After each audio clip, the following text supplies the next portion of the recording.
Since we've gotten to Italy, we've gotten into a few situations where we were wondering, did we just get scammed? We're Debbie and Stain, and this is our Italian destiny. What I'm talking about is car ownership and driver's licenses in particular. We'll talk to you about what happened to us and how you can avoid it. Well, let's get out of this heat and go talk inside about the specifics for our scenario and what you might experience when you come to it.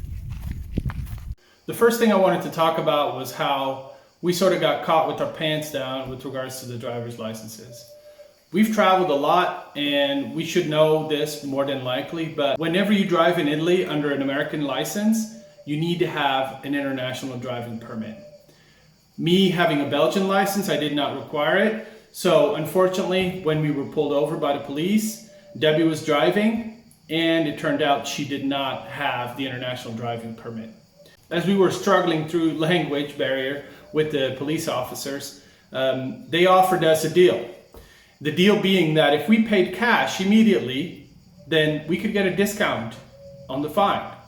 It seemed a bit dodgy, but apparently there is such a thing where I think it was almost 40% or 35% discount that we got.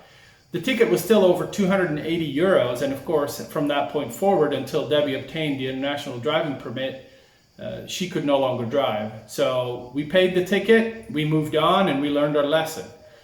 For you Americans that watch this, it's very easy to obtain your international driving permit. Just reach out to AAA, I think it's $20 or $25 to get the permit sent your way. And then that is valid all over the world. There might be some countries that are exceptions, but let's say it's largely valid all over the world. The validity for this pass is 1 year. So if you do plan to spend either multiple trips, it might be worthwhile to get a new one if you're going to be abroad for an extended period. Another thing that we've heard a lot of expats struggle with is driver's license conversion from outside of the EU into Italy. Now, within Europe, countries have different approaches to license exchange. For example, Debbie was able to get a Belgian license by simply exchanging her American one for a Belgian one. But in Italy, that's not an option. So what happens is people buy a property here, they move here from, let's say, the United States, and they expect to be able to transfer their American driving rights, I guess, and record over here. Well, you cannot do that. The problem becomes that after 1 year of being here, you can no longer use that international driving permit we just talked about, and you must obtain your Italian driver's license. You are literally considered to be a new driver in the Italian system, which comes with quite a few limitations. Now, we'll talk about the limitations in a minute, but first, how does obtaining this license work? Well, the Italian driving license process is pretty complicated, much more complicated than in the United States. There's thousands of questions that you have to memorize, and most importantly, you can only do the test in the Italian language. There is not a path for you to do it in any other language, be it English or something else. So that really puts a lot of folks in a bind, because generally speaking, many Americans that move here will be doing this as part of their retirement, or maybe they're close to retirement, where perhaps learning a language, or learning a language if it's even simply for obtaining a driver's license, can be a real struggle. So keep that in mind when you move here. Driving can be a challenge if you are unable to pass this test within the first year, let's say, of getting here. As I said, Italy considers you a new driver regardless of your age or your driving record or anything like that, which means that you're also subject to the same rules that an Italian new driver is. There are three key things that you are limited by. First of all, it's the horsepower that your engine can have in your car. Here they look at kilowatt, but any car that you drive cannot have more than 55 kilowatts. The second thing is that you on the freeway, the speed limit here is 130 kilometers per hour, which is roughly 80 to 85 miles per hour. As a new driver, you're limited. You can only drive 100 miles per hour, which is 60 to 65 miles per hour. As well as you are limited in your blood alcohol level. While obviously you should never have any blood in your alcohol, any alcohol in your blood, there is a limit that is non-zero for Italian drivers. However, the first 3 years that you're a new driver, the limit is de facto zero. So for 1 year, you're limited in the capacity, the power of your engine. For 3 years, you're limited in both the speed that you can go on the freeway, as well as your blood alcohol level. I really like this in the summer. It's just water with some lemon and some cucumber. The cucumber from our garden, the lemons, we haven't successfully grown any lemons, but we're working on it. The next struggle that I wanted to talk about was car ownership for somebody who owns a property here. It is not because you own a property in Italy that you're therefore also allowed to purchase a vehicle. The Italian law limits ownership of vehicles to those that reside in the country, which means that for many people who may be here multiple times per year for shorter periods, let's say a month here and a month there, they have to rent a car every time, which is very annoying because you've seen how car rental prices have evolved over the course of the past few years. In the US especially, but also in Europe, it's gone the same way. It's become very expensive. So keep that in mind. As an Italian, as an Italian homeowner, you don't automatically have the right to own a vehicle here.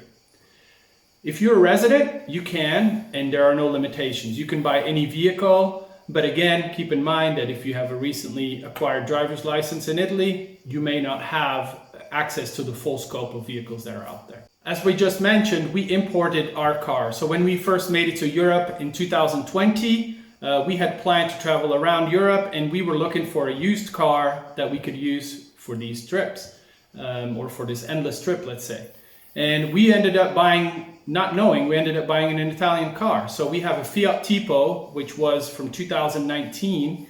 And we purchased that vehicle kind of new. It only had 8 miles or so, 6, 7, 8 miles on the odometer. So it was new, although it had been sitting for a year. When we moved to Italy, rather than sell our car in Belgium and buy a different car over here, we decided to import the car. And we did this knowing full well that there were some inconveniences associated with this process. There were a few inconveniences, two in particular. One is the cost, where depending on the power and the potency of your vehicle, there's a fee that's associated with the importing of our car. And then the second thing is that while you're going through the importation process, you are unable to drive that vehicle. So what happens is you go to an office that does import of vehicles, be it trailers, cars, motorhomes, whatever. And what they will do is they will log a ticket with a regional office that does the import. Some of them are slower than others. The one close by to us in Perugia is extremely slow. So the offices, even those right around us, are choosing to go with different locations. Ours, I believe, used Rimini as an office to work with to import the car. Now, what they require is for us to hand over the original documents to the vehicle. So the title essentially of our vehicle is no longer in our hands, and as such, we cannot legally drive the vehicle because you have to have that with you when you're on the road. So for us, we were thankfully only without a car for about 1 month. And generally speaking, though, we've heard that it can be 2 months. Now, I mentioned for us it was €1,000, which included getting new plates. Generally speaking, I would count on €1,500 for a normal car. We were fortunate in that our car being an Italian vehicle, we had most of the original documentation of the vehicle, also being the first owners, and that contained verbiage in there that was in Italian. So the paperwork was familiar to the Italian authorities, and there wasn't a need to translate documents that we had in our possession already. There's also a certificate of conformity that is used within Europe, and that document also often is missing and then has to be requested from the manufacturer, which adds another €200 to €300. I'm not really going to go into importing vehicles from outside the European Union because there are definitely a lot more rules and regulations. Oftentimes you have to change headlights. Obviously, when you bring a vehicle from the United Kingdom, you will be, the car will be a right-hand drive instead of a left-hand drive. And so there's a bunch of struggles with that as well. So really caution, be careful, because bringing a vehicle from the United States, you may love it it will be really, really difficult to get it road legal here, and it will cost you an arm and a leg and probably your other arm as well. The other scenario where we thought maybe we were getting scammed was when we started receiving some speeding tickets in the mail many months after supposedly we had been speeding past this camera. In Europe, in almost every country, the law allows the authorities to place cameras by the road. They take a picture. They don't have to pull you over like in the US to get you a speeding ticket.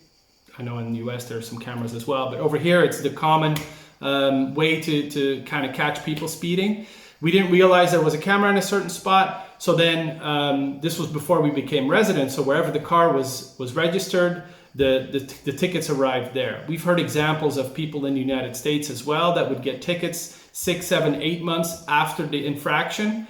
And unfortunately, the government, the Italian law allows the police department to send you tickets up to 365 days after the infraction.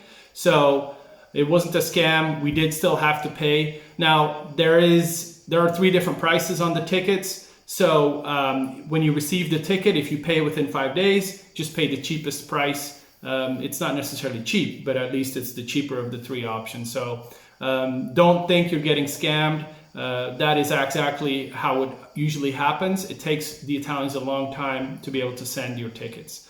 Funny story is we drove through Germany one time to get to here from Belgium, and Germany was able to deliver the ticket, because I got a ticket over there as well. They were able to deliver the ticket to the address of the vehicle within 5 days, I think. So the Germans and their efficiency, it's not a joke. They're on it. So I keep talking about residency. We are working on another video where we'll talk a little bit more about how that went for us and how some of that is still ongoing actually. But stay tuned for another video that's coming up in the near term. This was kind of a different video than we typically put out, but I still hope you found this helpful. It's something that many people who move here struggle with, and that's why we thought let's put it out there and see if we can help address some of the questions that people might have and bring to light some things that maybe folks aren't thinking about. So my number one recommendation would be to try and learn as much, for Americans especially, try to pick up as much Italian as you can, because sort of the time is ticking, or the clock is ticking. In 1 year, you will more than likely have to take a driving test, a written test, in order to be able to continue driving. So you don't want to be limited to just living in the city center where you can walk everywhere, right? So make sure you got your ducks in a row and your Italian life will be much more fulfilling. Well, I tried to cover as many scenarios as possible, but if you have other things other questions, if you have other suggestions, if maybe there are other scenarios that I haven't thought about, please put them in the comments. And if you like this video, give it a like and subscribe and tell all your friends, and we'll be happy to have them. So thank you for watching, and we'll see you on the next one. Ciao.